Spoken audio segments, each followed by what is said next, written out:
आज हम सबसे पहले आपको एक बहुत बड़ी खबर के बारे में बताएंगे जिस पर आपकी नजर नहीं गई होगी। हमारे देश में यूं तो बहुत सारे बदलाव आ रहे हैं।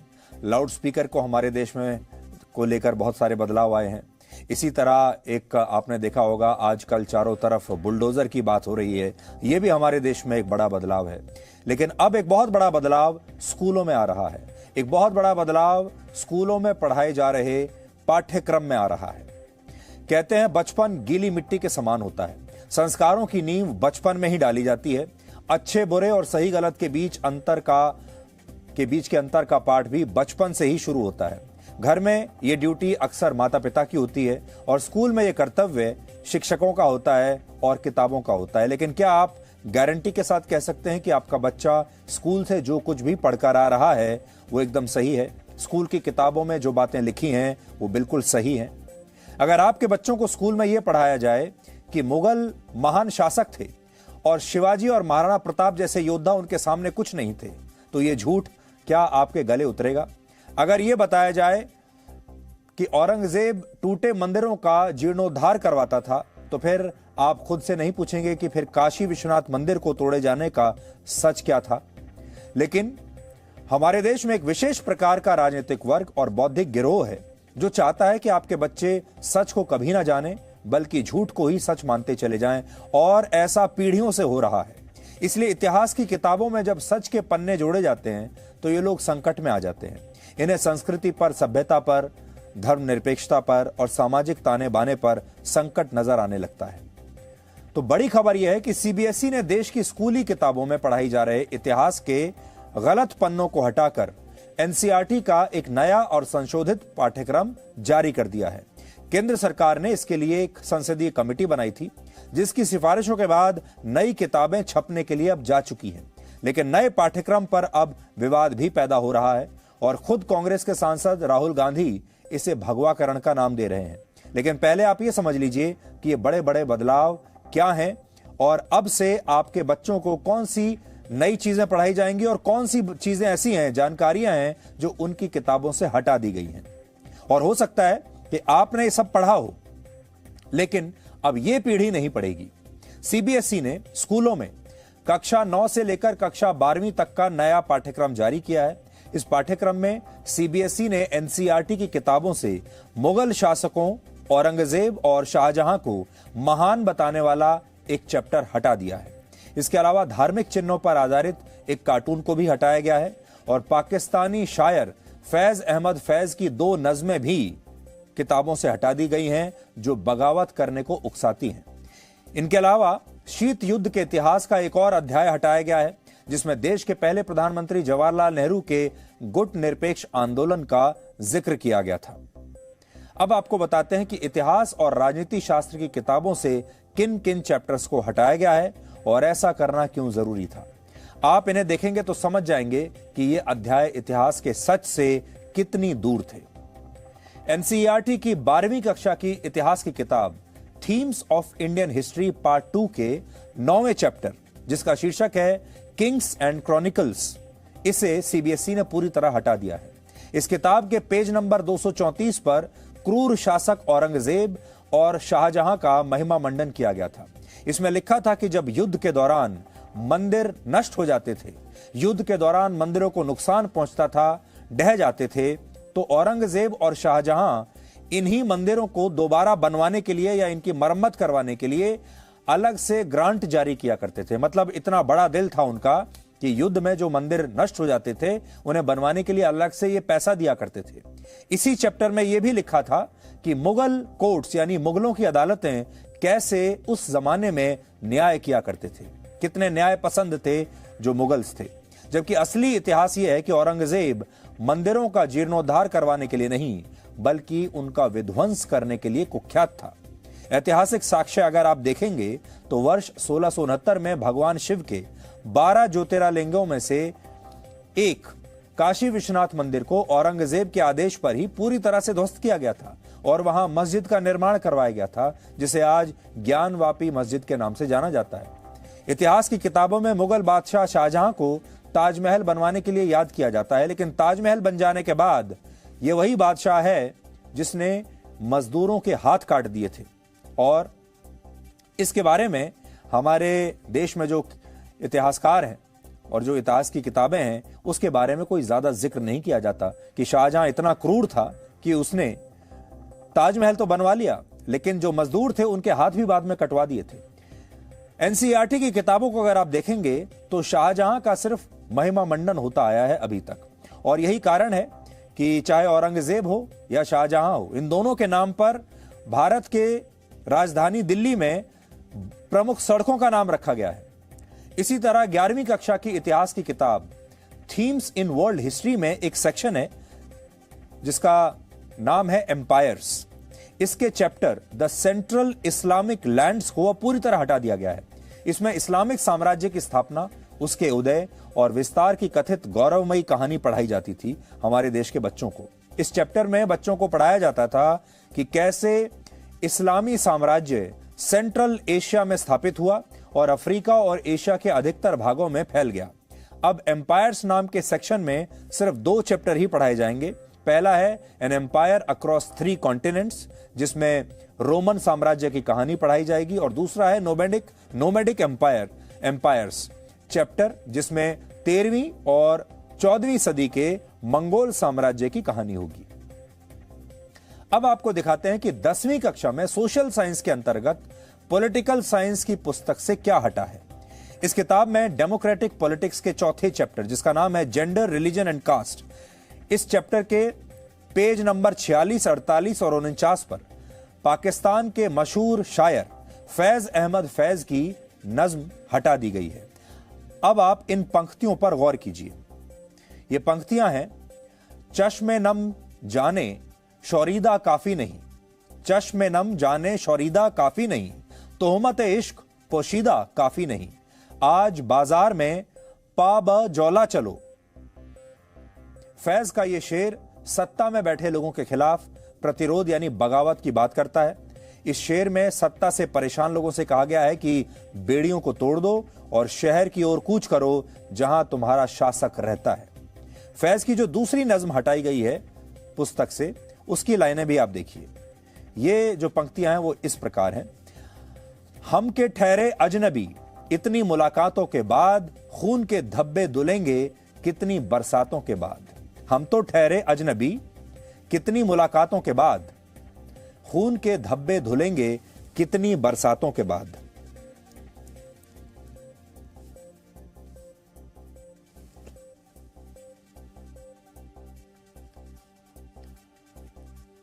यह नज्म फैज अहमद फैज ने 1974 में बांग्लादेश से पाकिस्तान लौटने के बाद लिखी थी। इसमें जिन खून के धब्बों का जिक्र वो कर रहे थे वो बांग्लादेश मुक्ति संग्राम को लेकर थे। फैज इस नज्म में बता रहे थे कि ये निशान वर्षों तक रहेंगे, ये जाएंगे नहीं। सीबीएसई ने 10वीं की इसी किताब के चैप्टर से एक अंग्रेजी अखबार का कार्टून भी हटा दिया है, जिसमें मुख्यमंत्री की कुर्सी पर सभी धर्मों के पवित्र धार्मिक चिन्ह बनाए गए थे और लिखा था कि यह कुर्सी मुख्यमंत्री के लिए उसकी धर्मनिरपेक्षता साबित करने के लिए है। यह वो कार्टून था, इसे भी हटा दिया गया है। इसी तरह 12वीं कक्षा की पॉलिटिकल साइंस की किताब कॉन्टेम्परेरी वर्ल्ड पॉलिटिक्स के 2 चैप्टर हटाए गए हैं। एक चैप्टर है द कोल्ड वॉर एरा और दूसरा चैप्टर है US hegemony in world politics. The cold war era में शीत युद्ध का इतिहास पढ़ाया जाता है और शीत युद्ध के दौरान देश के पहले प्रधानमंत्री जवाहरलाल नेहरू के गुट निरपेक्ष आंदोलन की अहमियत को भी पढ़ाया जाता है। इसी तरह दूसरे chapter US hegemony in world politics, जिसमें वैश्विक राजनीति में अमेरिका का नेतृत्व और दखल पढ़ाया जाता है, इसे भी सीबीएसई ने 12वीं के नए पाठ्यक्रम से हटा दिया है।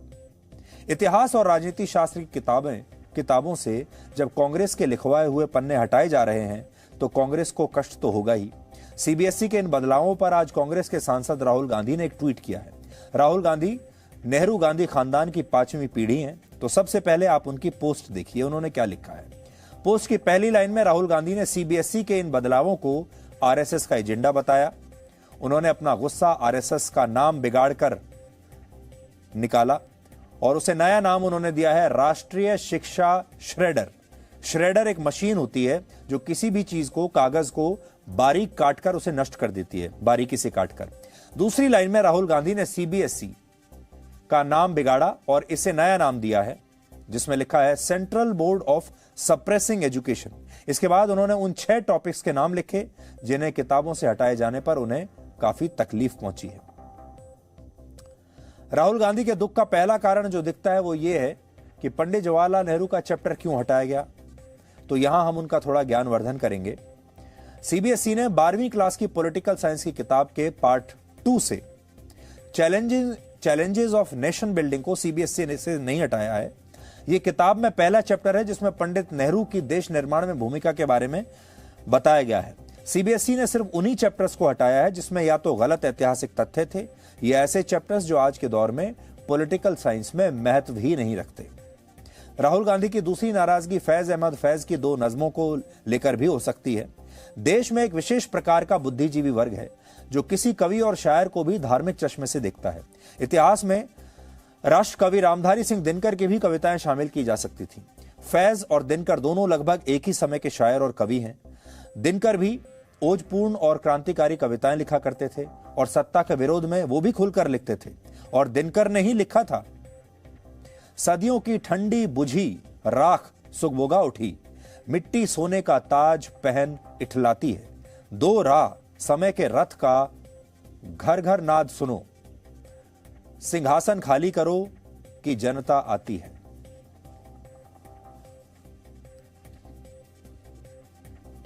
यह कविता देश में इमरजेंसी लागू किए जाने के बाद इंदिरा गांधी के विरोध में लिखी गई थी।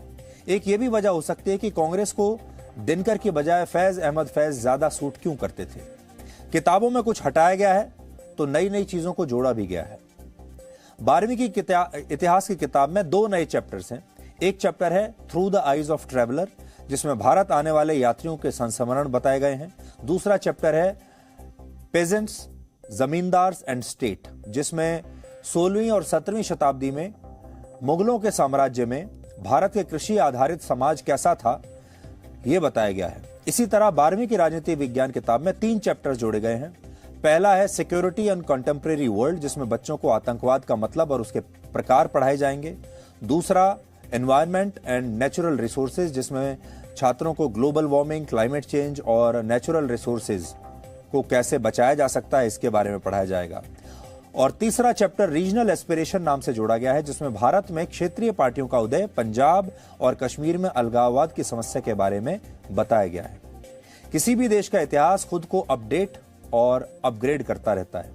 उसमें पुराने पन्ने हटते रहते हैं और उपलब्धियों के नए पन्ने जुड़ते रहते हैं। अपने सच्चे नायकों को नई पीढ़ी के सामने रखा जाता है। लेकिन हमारे देश में आजादी के बाद 70 साल में हमारे बच्चों को स्कूलों में और कॉलेजों में जो पढ़ाया गया वो काफी हद तक गलत इतिहास था। उसमें बहुत सारी गलतियां थीं, गलत जानकारियां थीं और बहुत सारी गलतियां अनजाने में नहीं हुई थी बल्कि जानबूझकर हुई थी। इतिहास में जानबूझकर वो लिखा गया जो एक खास तरह के विचारधारा को सूट करता था और खास तरह के वोट बैंक को मजबूत करता था। इसी इतिहास में अल्पसंख्यकों को इस तरह से जगह दी गई जिसमें तुष्टीकरण साफ झलकता है। एक तरह का इकोसिस्टम बनाया गया है जिसमें मुगलों का महिमा मंडन किया जाता था। इसी तरह बताया जाता था कि अगर ये देश आज कुछ है तो मुगलों की ही बदौलत है और इसके बाद अगर किसी ने कुछ अच्छा किया है तो वो एक खास परिवार ने ही किया है। ये बताया जाता था कि नेहरू गांधी परिवार की नीतियां कितनी अच्छी थी और भारत ने जो कुछ भी आज तक हासिल किया है वो उन्हीं की वजह से किया है। और इतिहास को ट्विस्ट करने का काम सिर्फ किताबों के जरिए नहीं हुआ। किताबों के बाहर भी जो छोटे बच्चे थे, छात्र थे, उनके दिमाग में ये बातें बैठाई गई। जैसे पिकनिक के नाम पर उन्हें कभी लाल किला, कभी हुमायूं का मकबरा, कभी कुतुब मीनार ले जाना या फिर एक परिवार विशेष के म्यूजियम्स और उन्हीं की समाधियों पर लेकर जाना, यह भी एक तरीका रहा है। कभी शांतिवन तो कभी शक्तिस्थल तो कभी वीर भूमि। एक तरह का मिलावटी इतिहास लोगों के दिमाग में बैठाने की कोशिश की गई जिसमें आपको या तो सिर्फ मुगल दिखाई देंगे या फिर नेहरू गांधी परिवार। आप सड़क से गुजरेंगे, किसी अस्पताल में जाएंगे, पार्क में जाएंगे, एयरपोर्ट, रेलवे स्टेशन पर जाएंगे, हर तरफ आपको या तो मुगलों के नाम दिखाई देंगे या फिर एक परिवार का नाम दिखाई देगा। हमारे देश में इस समय 700 से ज्यादा जिलों, कस्बों और गांवों के नाम मुगल शासकों के नाम पर है। इनमें 61 जगहों के नाम पहले मुगल शासक जहीरुद्दीन मोहम्मद उर्फ बाबर के नाम पर है। दूसरे मुगल शासक हुमायूं के नाम पर 11 स्थान है। दिल्ली के हुमायूंपुर नाम की जगह देश की संसद से सिर्फ 8 किलोमीटर दूर ही है। अकबर के नाम पर सबसे ज्यादा 251 जगहों के नाम हैं।